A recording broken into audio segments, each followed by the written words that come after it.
I'm Nate Thomas from Animated Animators. I am a gameplay animator at Bungie, and I thought it might be interesting if I were to break down how I approach reference when it comes to gameplay animation, specifically for a hit combo. So this is for a personal project of mine, and there's some elements that are different when you're doing a personal project rather than working with a team. I don't have to confer with design or lock down a specific art direction, or there's no big list of no's that I have to stay away from. So it may feel a little bit more stream of consciousness. Whatever I want to do I can do. But I think that the principle of most of this will stand.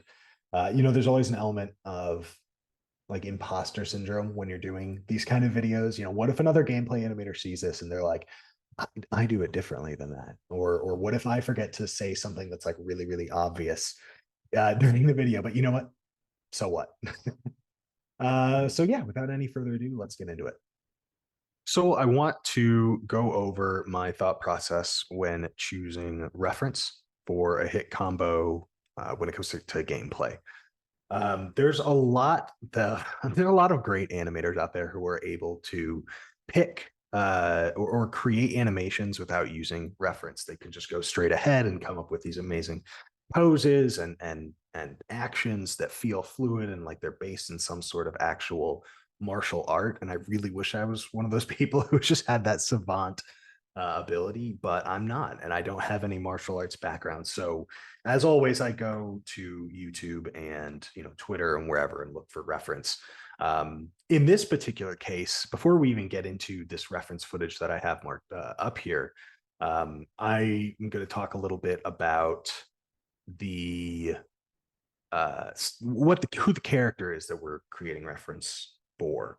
So in this case, it's a personal project I'm doing on the side, and there's these really really cool Teenage Mutant Ninja Turtle rigs out there that I'll link in the description. That I mean, they just look awesome and they're super fun to animate. And I want to get them, going in Unreal. So the character I've chosen was Raphael, and I'm starting doing, basic walk, run, jump, and now we're getting into some hit combos before I go back and I do stuff like looks and leans and all that other cool stuff that makes it feel a little bit more fluid. Because when it comes down to it, I love doing fighting animation. Is probably a weak spot because I prefer doing that to most other animations, but it's a personal project, so you got to do what you love. So because of that, we're talking about the actual character itself before we like, oh, I just want to do something cool, because Raphael is different than the other turtles. Now, I'm not an expert on these, so please don't come for me if I have something slightly wrong on Raphael. But here we go. So I wrote up something that's very quick. That's just Raphael, big, burly, rough, badass. He uses Psy, and because it's a Teenage Mutant Ninja Turtle, they do martial arts, not just use their weapons with martial arts, but it's also they're not killing people as far as I know. In the comics and games and movies and stuff like that, they're sort of like Batman in the way that it can be brutal or something, but it's not necessarily or outright murdering people. And unfortunately, with those Psy, I think that's how it's said, Psy. That is, you can't just stab someone in the neck. You have to. There are slashes, and because it would be gameplay, you can cover them up with effects that don't connote gore. You wouldn't have blood effects coming out of them. You would have like kind of a big flash that was like, bam, you maybe you just hit him, you didn't slice him open. But I want to mix in regular martial arts, like non-armed martial arts, with his moves.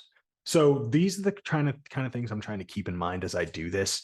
It goes without saying that you kind of want stuff that looks pretty cool. You want stuff that looks it has dynamic posing in it that you can push even further.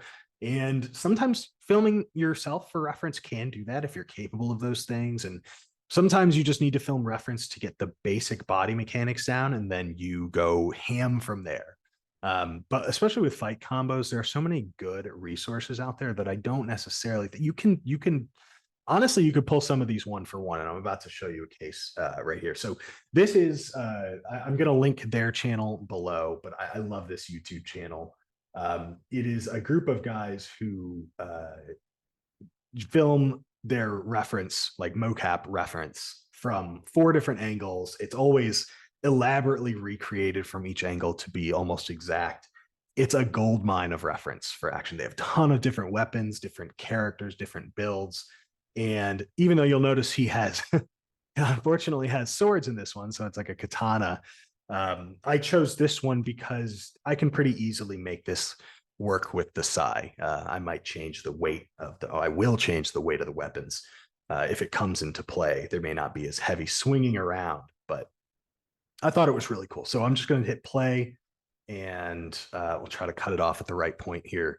So if the playback works, you'll be able to see what this hit combo looks like.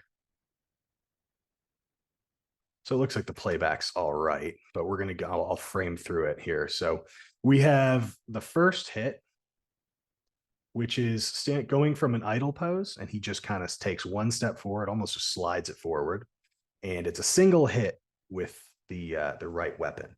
Now this is a great one to start with, and I imagine that when they film these hit combos, they understand the same thing: is that the first hit is going to be way less intense than the last hit of a hit combo.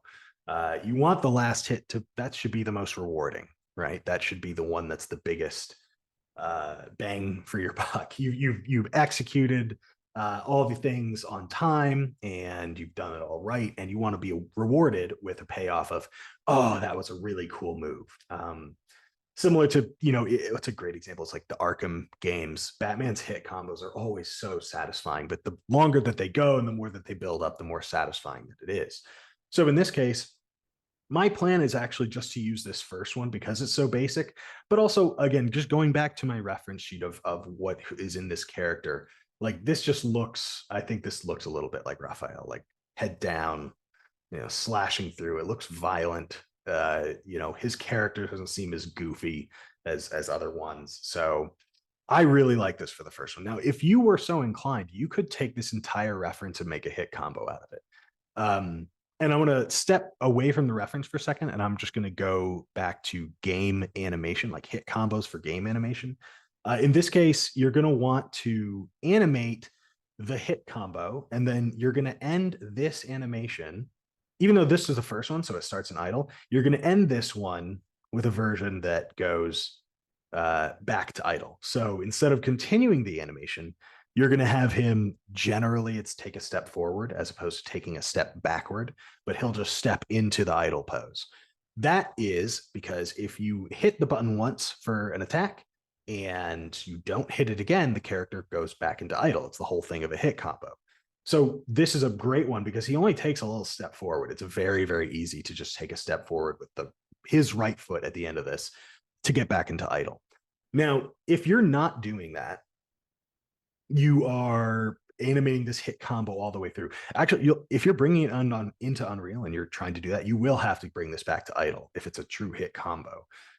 If it's one hit that does all these things, then I guess you could animate it all the way through. But if you're going on to your second hit in the hit combo, you would just start it from the last pose, or sometimes it depends on how it blends. This is one of those things that you'll play with. You would pick a pose maybe a little bit later on, something like this, so that it blends as soon as we get some forward motion here into the next one. Because you don't want to hitch. You don't want to pick the end of your first one here and then, go back and forward through the next one. So you just have to be careful about picking those, and it'll be trial and error. But the next hit in this combo, if you were to take this one all the way through, would be this one. So you would start from this position, animated all the way through to here. Now, see how this is a little bit bigger? We have two hits with the weapons as opposed to one. It's a little bit flashier. We have a cooler kind of pose at the end of it. But this is where the second hit ends. And you would animate this one, even though it starts in this pose, you would end this one going back to idle after this. Now, this is another great one because he's got his left foot forward, right foot back, which luckily lines up with the idle that I picked for my set of animations. So again, he would take a step forward generally with his right foot in order to get back into idle from here. Now, for the third hit in this combo, again, you just start in this pose. And this one's the flashiest one. So we get 1, 2, 3, 4 hits. And then look at this awesome pose that he ends with. Now that's all one, because if you take a look at this, he just takes 1 step forward, 2 steps forward, but he's basically already back in the idle position. This is a great one. And you can play around with those distances when you're animating this. Like if you have something that your designer is telling you, like, oh, we're going to close the distance on this, just make him take a step forward, have his foot come off the ground, and they can do some sort of distance warping in order to close the translation and rotation on an enemy. If you're just doing this yourself, though, don't really have to worry about that. And then perfect, he goes back into idle. Now, this is all fine and good if you were to use this entire clip, so this will help close, make that distance a little bit bigger, which will help you make a full spin later. But my biggest problem is that she doesn't start from the right pose. If we recall I should really mark this, but there it is. Let me just do an X here. So on this pose is his end. So what we have to do is find a way to get into that easily from here. And my plan, and again, I haven't started this yet, so we'll find out. But my plan is to start actually from about here. So what I'm going to do is I'm going to use the reference as is from like this point on. We're going to get the kicks and everything. But what I'm going to do is I'm going to add 10 frames at the beginning. And this is one of those things that you'll play around with, where it starts in this pose. Forgive the drawing, but he's like hunched over. Wow, he's just all legs all the way up. He's swung his swords all the way through, and he's facing this way. And we're going to add, in either I'll shoot reference myself or I will just straight ahead animate it into this pose where she's starting to take her jump up. Now, look, this is real life. She has to take a running start to get this kind of distance and force on the kick. What we're doing is essentially saying, nah, we're just going to go from here to, we're going to lift that leg up. 1, 2, look at that. So cool. This is such a good one. And then when she lands, she doesn't land anywhere close to our idle. She lands here. This is where the reference ends. So what am I doing now? You'll see I already have a little arrow drawn because I went through this beforehand. But this is a great one because I can just turn her around to get back into idle. She can turn away from camera essentially. Also, it's very confusing because I should have said this earlier. The reference for this one in particular is flipped horizontally. So I will have to flip that when I'm animating it. So it just helps me get stuff on the same page. But she can just rotate, away from camera and plant her left foot forward, taking a step forward into idle, because it's easier than going the other way, which would probably be 2 or 3 steps to turn around. This one, she can just do 1. Now, this is a tough one how do you do the next hit? Because this isn't a very dynamic pose. This is not something that you really, want to hold for a long time while you're trying to get the button combo correct in order to launch the next hit. So what are we going to do? Well, let's just look at the next one I chose. So the next one has this big, I'm going to clip it so that we can again, the playback isn't great, but I'm hoping that if I frame through it, we have this great stomp, which is, I thought this one was very like Raphael, like I am done messing around. I'm coming for the win here. And then it just goes into this awesome, like 1, 2, 3, 4, like just cool spin, cool pose at the end. The whole thing's awesome. Let's open the timeline back up. Let's look at this beginning pose again. Bam. Right foot up in the air. Look at the line of action through this. It's really, really great as a starting pose. If we go back, and you'll see I have it drawn here, I can just change this pose on the way down so that her knee is facing a little bit more out. Obviously I won't have it as straight up and down. This leg will probably be out a little bit more with a little bend in it. And we can just make this pose. We can keep it as is from here. I don't want to lose this, but I'm okay losing this in favor of, wait for it, this. So we're just going to make the last pose of that. And it's fine because she has to turn her torso back towards the enemy anyways. We don't want her facing the camera for an extended period of time during this hit. And from here, it's pretty straightforward. If we just start the next hit off here and say I just animated this straightforward, just did the whole thing, he already goes back into idle at the end of this.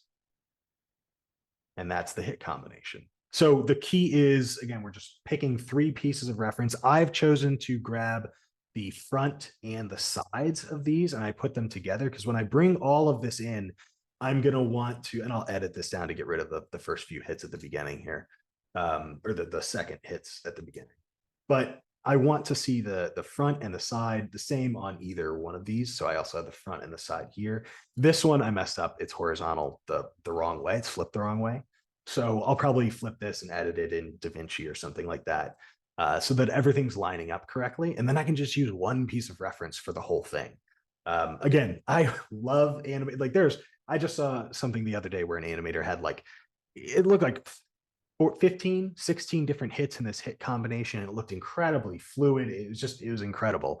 And he's like, yeah, I just kind of came up with it. I just went straight ahead. I didn't really use any reference. And that's awesome. But it's also just not realistic for most of us.